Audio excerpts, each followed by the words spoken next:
pendek, jadi saya agak sedikit hilangkan bahasa basinya. Saya perkenalkan diri dulu, nama kepopnya Bambang Lari Solo, nama aslinya saya lupa. Saya terkenal sebagai kerjaan saya adalah tukang ngoplos teh, saya juga tukang ngepak teh dengan brand Lari Solo, dan kemudian saya sekarang juga bekerja di sebuah tea house namanya Vincent Carroll sebagai master tea blender dan R&D director misalnya. Nah, semua itu saya mulai dari passion, ya. Jadi di sini saya akan sharing bagaimana passion saya akhirnya menjadi sebuah profesi. Ada 6 materi yang sebenarnya saya ingin saya sampaikan. Jadi pertama, bagaimana proses pencarian passion itu sendiri, bagaimana saya mengeksplorasi, lalu menciptakan networking, kemudian melakukan personal branding, kemudian bisnis based on sharing, dan terakhir bagi saya adalah hasil-hasil yang basic. Jadi 1 materi 2 menit mudah-mudahan cukup. Oke? Saya mulai dari passion dulu. Beberapa orang mungkin masih bingung membedakan antara hobi sama passion. Ya, yang jelas passion itu adalah kesukaan yang amat sangat terhadap satu hal, di mana kita rela mengorbankan uang, waktu, tenaga, dan pikiran demi melaksanakan passion tersebut. Nah, yang membedakan dengan hobi adalah adanya fokus. Biasanya passion itu hanya fokus pada satu hal. Kalau hobi memang mungkin bisa beberapa hal. Jadi gebetan bisa banyak, istri cukup satu. Oke? Apakah passion itu bisa dicari atau bisa ditemukan? Ya, Anda bisa menemukan passion Anda dengan mengumpulkan beberapa hobi, lalu pilihlah yang paling disukai dan kemudian pendalami dan explore. Nah, kuncinya adalah memang exploring. Ya, ini ada yang agak kelewat sebenarnya. Oke, jadi kuncinya adalah exploring. Yang pertama-tama kita bisa melakukan googling, ya. Terus kemudian kita bisa bertanya atau bertemu dengan beberapa teman yang memiliki passion yang sama. Nah, passion saya itu saya temukan di Jalan Sutra. Dulu saya suka bercerita mengenai pengalaman minum teh saya, dan yang membuat mata saya terbuka dan saya menemukan passion saya terhadap teh adalah ketika saya mereview teh cap mawar. Ya, teh ini membuat seorang chaser namanya Tirian Sitonggul. Dia saking penasarannya dengan teh review saya, mungkin tulisan saya terlalu lebay ya, dia mau barter koleksi tehnya dengan teh saya. Jadi dia kirimkan teh Puoh sama white tea dibarter dengan teh cap mawar yang waktu itu saya hanya beli seharga 3.000 perak saja. Nah, waktu itu saya masih awam, jadi saya tidak tahu apa itu Puoh, apa itu white tea, dan akhirnya saya coba googling dan menemukan ternyata sangat menarik, ya. Saya pelajari di situ ada tata budayanya yang berbeda, cara seduhnya berbeda, di Jepang berbeda. Itulah akhirnya membuka mata saya, dan waktu itu saya sudah menentukan inilah jalan hidup saya. Hanya saya nggak tahu nanti mau jadi apa. Hanya saya waktu itu ada concern bahwa ini adalah saya harus berdalami, ya. Jadi saya kembali lagi. Jadi kunci daripada mengeksplorasi adalah kita keep exploring. Nah, caranya dengan googling. Di zaman serba digital sekarang saat ini, kita ketik apa yang kita mau, kita akan menemukan apa yang kita cari. Dan kemudian kita harus compare, kita sharing dari sumber yang benar, dan kemudian kita tulis dan kita sharing. Kenapa kita harus tulis dan kita sharing? Karena dengan menulis, Anda akan mendalami apa yang Anda cari.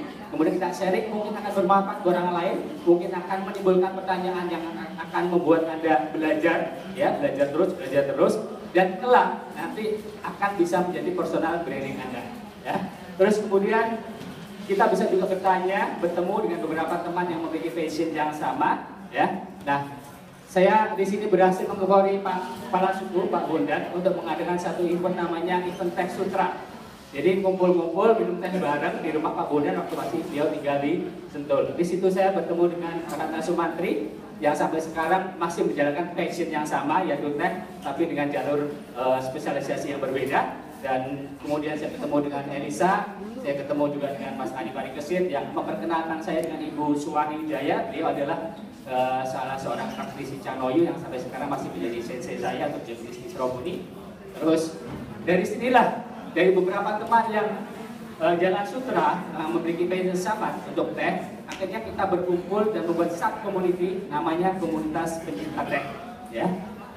Komunitas ini makin berkembang, yang awalnya hanya teman-teman Jalan Sutra saja, kemudian bergabung beberapa teman dari luar.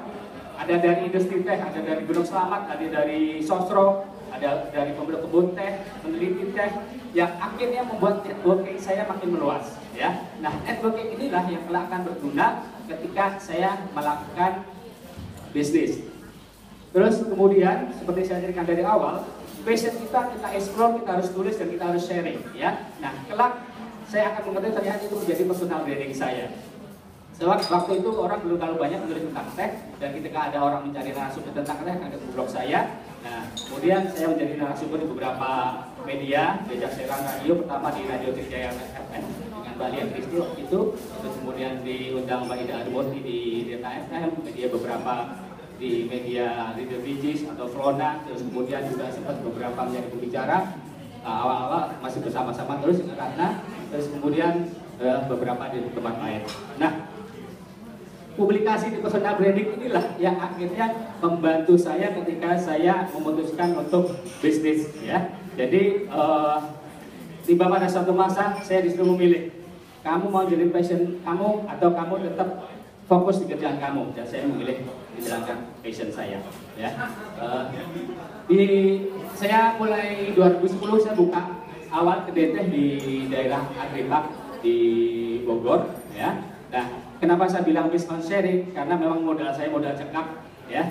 Jadi dengan modal saya publikasi di beberapa media, saya bisa meyakinkan mitra saya bahwa saya spesial di bidang ini, saya dapat menguntungkan Anda. Nah, semua bisnis saya lakukan, saya tidak perlu bayar sewa, cukup dengan sales sharing, bagi hasil aja, ya. Pertama di Agribak, terus kemudian saya buka cabang di Mall Jogja Bogor Junction, sama juga sales sharing. Terus kemudian di Yogyakarta investornya adalah orang Jogja yang kemudian memakai brand saya, juga sama sistemnya adalah sales sharing. Nah, konsep bisnisnya adalah sharing, share everything, ya. Anda share uang, saya share teh, gitu. Jadi saya banyak bertemu dengan pelanggan-pelanggan saya, mereka curhat apa saya dengerin, ada yang curhat tentang cowoknya, tentang keluarganya, dan segala macam saya juga dengerin. Tetapi kebanyakan adalah mereka para mahasiswa yang melakukan tugas akhir, ya, sehingga beberapa hasil karya dia saya gunakan untuk saya gunakan di kedai saya. Salah satunya adalah logo Lare Solo yang saya gunakan hingga sekarang. Nah, saya memiliki satu prinsip itu bahwa hidup adalah menanam dan menuai. Kita tanam kebaikan, kita akan tuai juga kebaikan. Saya merasa dari hasil beberapa yang saya lakukan dengan sharing ini akan menghasilkan impact balik kepada saya. Saya dapat katakan bahwa banyak kesempatan yang itu datang kepada saya. Kayak seperti contohnya kedai teh di Jogja. Itu tiba-tiba saya terima email, ada yang menulis, Pak, saya mau buka di Jogja. Gimana caranya? Ya udah, bisa saja. Saya datang ke Jogja, ngobrol-ngobrol sebentar. Oke, kita sepakati karena saya memang tidak banyak permintaan macam-macam, ya kita bersama aja. Nah, salah satu yang terbesar yang saya alami adalah ketika tiba-tiba ada email menyatakan, Pak, saya punya tempat, bisa tidak kita bersama? Nah, baru tahun lalu kita buka namanya Lewis and Carroll. Disinilah banyak mimpi-mimpi saya yang akhirnya terwujud, ya. Dulu waktu di Lare Solo memang saya belajar meracik teh, ya. Di sini ilmu meracik teh saya kembangkan, dan saya mendapatkan banyak kesempatan untuk mendapatkan sertifikasi sebagai